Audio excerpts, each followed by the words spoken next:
ठाण्याच्या राजकीय, सामाजिक आणि सांस्कृतिक घडामोडींचं वर्तमान चित्र दाखवणाऱ्या ठाणे वर्तमानमध्ये मी नितीन बोरसे आपलं पुन्हा एकदा हार्दिक स्वागत करतो.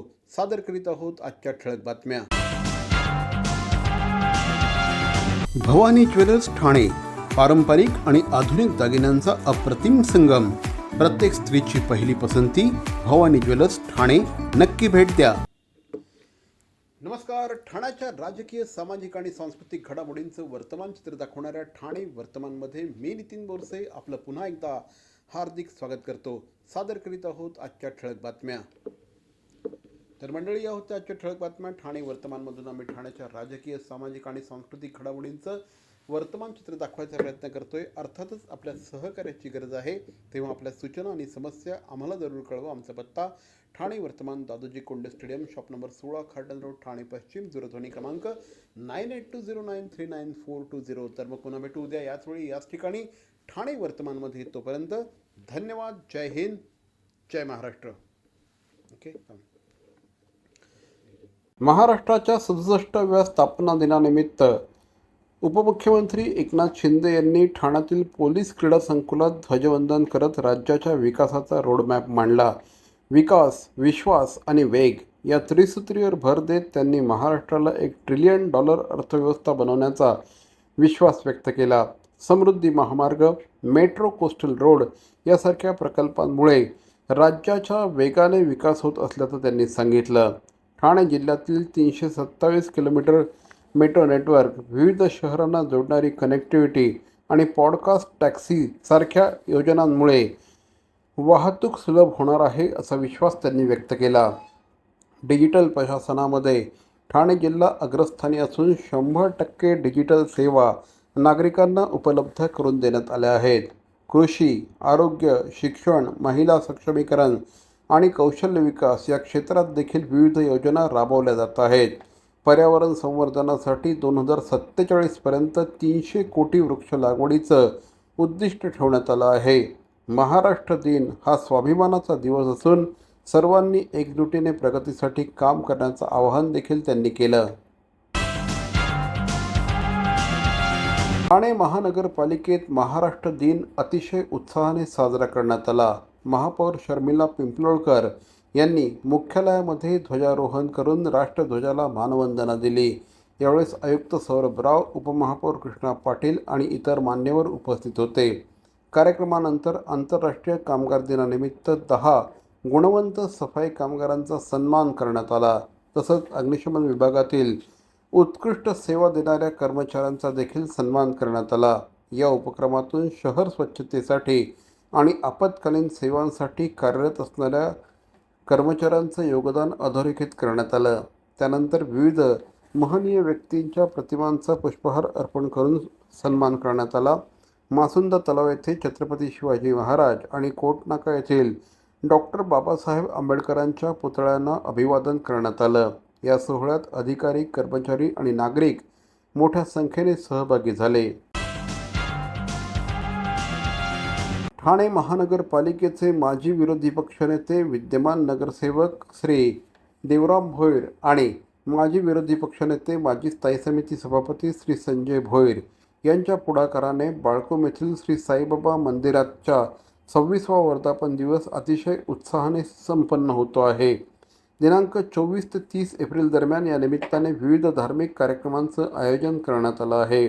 दररोज या ठिकाणी साई सच्चरित्र पारायण आणि सायंकाळी भजन कीर्तनाचा कार्यक्रम आयोजित करण्यात येत आहे. त्यामुळे परिसर अतिशय भक्तिमय वातावरणामध्ये रंगला असल्याचं चित्र या ठिकाणी बघायला मिळतं आहे. वर्धापन दिनानिमित्त बाळकोम परिसर अक्षरशः नटला आहे असं म्हटल्यास वावगं ठरणार नाही. अतिशय सुरेख अशा प्रकारची रोषणाई, त्याचप्रमाणे अतिशय सुंदर अशा प्रकारचं डेकोरेशन या ठिकाणी तयार करण्यात आलं आहे. या सोहळ्यामध्ये बेलपत्र अर्चना, शिवसहस्त्रनाम आणि कीर्तन यासारख्या कार्यक्रमांना भाविकांचा प्रतिसाद मिळतो आहे. भागवताचार्य साध्वी सोनालीताई करपे यांच्या कीर्तनाने कार्यक्रमाची रंगत वाढली आहे. या सोहळ्याला स्थानिक लोकप्रतिनिधी, अनेक साईभक्त उपस्थित आहेत. मंदिर समितीने सर्व भाविकांनी या कार्यक्रमात सहभागी होऊन दर्शन आणि कीर्तनाचा लाभ घ्यावा असं आवाहन केलं आहे. साईबाबा मंदिरचा 26वा वर्धापन साजरा करताना या ठिकाणी आम्हाला आनंद होतो. आनंद होत असताना आणि आता सांगितलेलं नेमके मार्केटिंग सोहळा या ठिकाणी आव्हान संवाद या पालखी सोहळ्याचे सामील व्हावं. या माझ्या ठाणे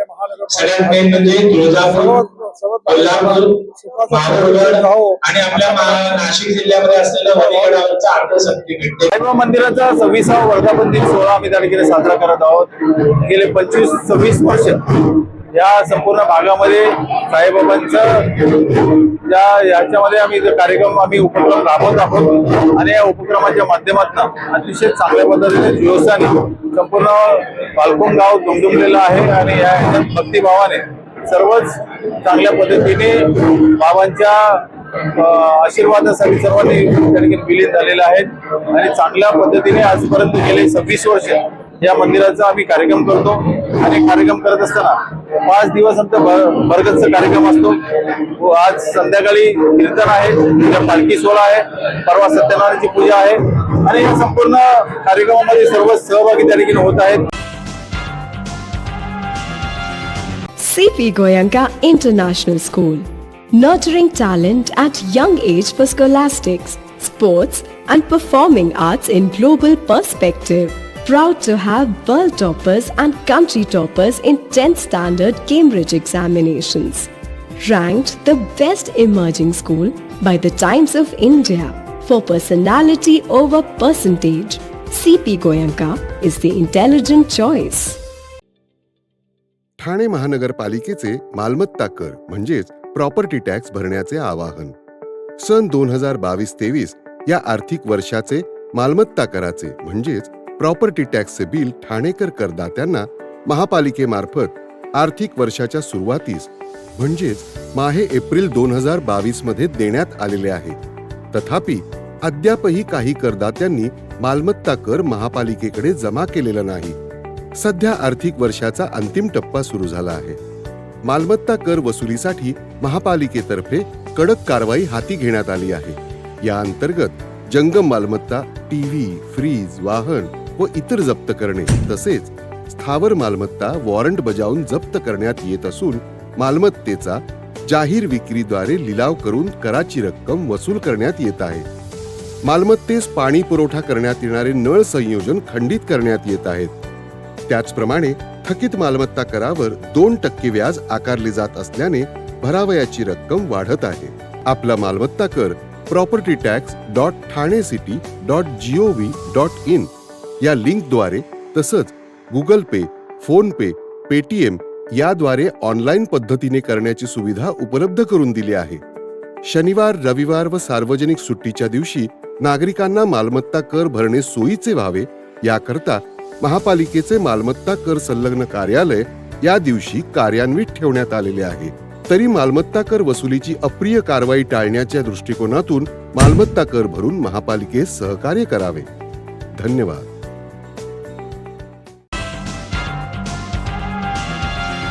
जनगणना 2027 अंतर्गत स्वगणना प्रक्रियेचा शुभारंभ उपमुख्यमंत्री श्री एकनाथ शिंदे यांच्या हस्ते ठाण्यात करण्यात आला.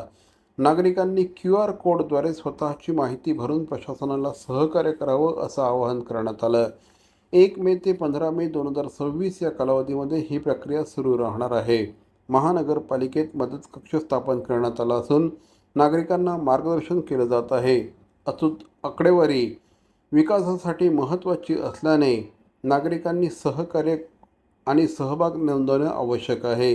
जनगणनेबाबत जनजागृतीसाठी सेल्फी पॉईंट आणि विविध उपक्रम राबवले जात आहेत. नागरिकांची माहिती गोपनीय ठेवली जाईल असं या निमित्ताने प्रशासनाने स्पष्ट केलं आहे.